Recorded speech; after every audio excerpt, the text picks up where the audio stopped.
اللہ الرحمن الرحیم۔ السلام علیکم ورحمۃ اللہ وبرکاتہ۔ پیارے بچوں، آج ہم انشاءاللہ الدرس الثالث الف سورۃ الانفال آیات نمبر 59 تا 64 کا خلاصہ اور ان کا ترجمہ اور ان کی عربی انشاءاللہ ریڈنگ کریں گے۔ آیت نمبر 59 اور 60 میں اس کا مفہوم کیا ہے؟ آیت 59 اور 60 میں اللہ تعالیٰ نے مشرکین کی کمزوری کا ذکر فرمایا اور جہاد کی تیاری کا حکم دیا کہ یہ مشرکین خود کو کتنا بھی طاقتور سمجھیں، مسلح ہوں، جو بھی ہوں، جتنی بھی طاقتیں ہوں، لیکن یہ اللہ کے سامنے بے بس ہیں، اللہ کے سامنے کچھ نہیں کر سکتے، اللہ کی مخلوق سے نہیں لڑ سکتے۔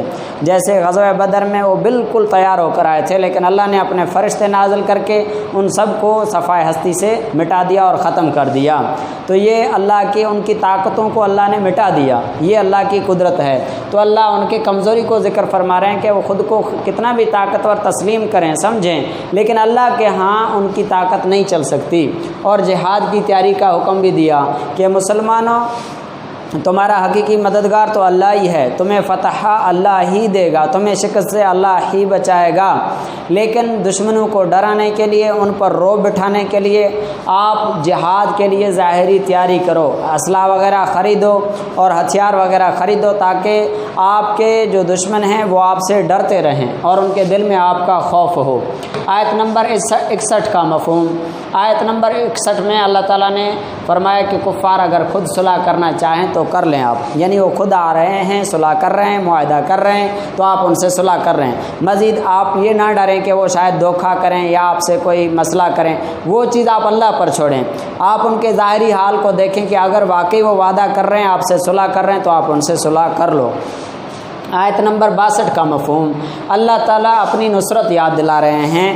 غزوہ بدر کے بعد یہ صورت نازل ہوئی، تو سورہ انفال کی ان آیات میں اللہ تعالیٰ، اس آیت میں اللہ تعالیٰ اپنی مدد یاد دلا رہے ہیں کہ مسلمانوں دیکھو، غزوہ بدر میں تم تھوڑے تھے، تم کمزور تھے، پچھلی آیتوں میں بھی اللہ نے ایسے اپنی مدد یاد دلائی تھی، یہاں پھر اللہ یاد دلا رہے ہیں کہ میں اللہ وہی ہوں جس نے اپنے فرشتوں کے ساتھ اور اپنی نصرت کے ساتھ تمہیں کامیاب فرمایا۔ تو اس چیز کا ذکر سورہ انفال آیت نمبر 63 کا مفہوم، اس آیت کا مفہوم یہ ہے کہ صحابہ کرام رضی اللہ تعالی عنہم اجمعین کی آپس میں محبت کا ذکر ہے۔ اللہ تعالیٰ گواہی دے رہے ہیں کہ صحابہ کرام کے درمیان میں نے خود محبت پیدا کی ہے، اور دوسری جگہ اللہ تعالیٰ نے فرمایا رحماء بینہم، ان کی آپس میں محبت ہے۔ تو یہ اللہ گواہی دے رہا ہے گویا کہ جس نے بھی ایمان کی حالت میں حضور صلی اللہ علیہ وسلم کو دیکھا، وہ ان کی آپس میں محبت ہے۔ ظاہری نظریاتی جو بھی اختلافات ہوں وہ بھی اپنی جگہ ہوں گی، لیکن ان چیزوں کی وجہ سے دلوں میں نفرت نہیں آئی، وہ آپس میں محبت میں انہوں نے زندگی گزاری، اور آخر حد تک، آخری دم تک ان کی آپس میں محبت رہی، ایک دوسرے کی عزت کرتے تھے۔ آیت نمبر 64 کا مفہوم، آیت نمبر 64 میں اللہ تعالیٰ فرما رہے ہیں کہ اے محمد صلی اللہ علیہ وسلم، آپ کو اور مومنوں کو خدا ہی کافی ہے۔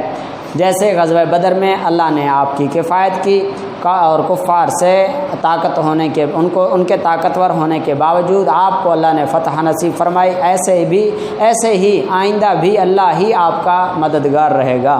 تو یہ پیارے بچوں، یہ تھا سورہ الدرس الثالث الف سورہ انفال کی ان آیات کا خلاصہ۔ آگے ہم ان آیات کا ترجمہ اور مفہوم ترجمہ اور عربی ریڈنگ کرنے جا رہے ہیں۔ اعوذ باللہ من الشیطان الرجیم، بسم اللہ الرحمن الرحیم۔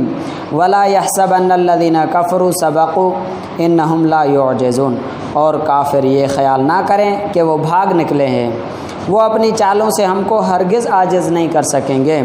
وَأَعِدُّوا لَهُم مَّا اسْتَطَعْتُم مِّن قُوَّةٍ وَمِن رِّبَاطِ الْخَيْلِ تُرْهِبُونَ بِهِ عَدُوَّ اللَّهِ وَعَدُوَّكُمْ وَآخَرِينَ مِن دُونِهِمْ لَا تَعْلَمُونَهُمْ اللَّهُ يَعْلَمُهُمْ۔ اور جہاں تک ہو سکے فوج کی جمعیت کے زور سے اور گھوڑوں کے تیار رکھنے سے ان کے مقابلے کے لیے مستعد رہو، یعنی تیار رہو، اور اس سے خدا کے دشمنوں اور تمہارے دشمنوں اور ان کے سوا اور لوگوں پر جن کو تم نہیں جانتے، آگے چل کے آپ کا کبھی بھی ان سے مقابلہ ہو سکتا ہے، اللہ جانتا ہے ان کو، اور خدا جانتا ہے ہیبت بیٹھی رہے گی۔ اور جو تم وما تنفقوا من شيء في سبيل الله يوفى إليكم وأنتم لا تظلمون، یہاں پر اس آیت میں جہاد پر جو خرچ ہوگا اس کا بدلہ اللہ فرماتے ہیں میں دے رہا ہوں، اور تم جو کچھ راہ خدا میں خرچ کرو گے اس کا ثواب تم کو پورا دیا جائے گا اور تمہارا ذرا نقصان نہیں کیا جائے گا۔ وَإِن جَنَحُوا لِلسَّلْمِ فَاجْنَحْ لَهَا وَتَوَكَّلْ عَلَى اللَّهِ إِنَّهُ هُوَ السَّمِيعُ الْعَلِيمُ، اور اگر یہ لوگ صلح کی طرف مائل ہوں تو تم بھی اس کی طرف مائل ہو جاؤ اور خدا پر بھروسہ رکھو، کچھ شک نہیں کہ وہ سب کچھ سنتا اور جانتا ہے۔ وَإِن يُرِيدُوا أَن يَخْدَعُوكَ فَإِنَّ حَسْبَكَ اللَّهُ، اور اگر یہ چاہیں کہ تم کو فریب دیں تو خدا تمہیں کفایت کرے گا۔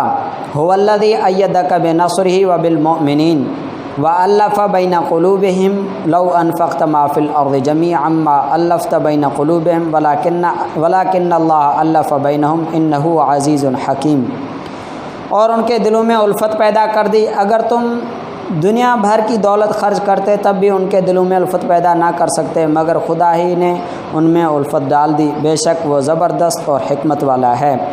یا ایھا النبی حسبک اللہ ومن اتبعک من المؤمنین، اے نبی صلی اللہ علیہ وسلم خدا تم کو اور مومنوں کو جو تمہارے پیرو ہیں کافی ہے۔ تو پیارے بچوں، یہ تھا سورۃ الانفال آیات نمبر 59 تا 64 کا مختصر خلاصہ، ان کی عربی ریڈنگ اور ترجمہ۔ اگلی ویڈیو تک کے لیے اجازت دیجیے۔ السلام علیکم ورحمۃ اللہ وبرکاتہ۔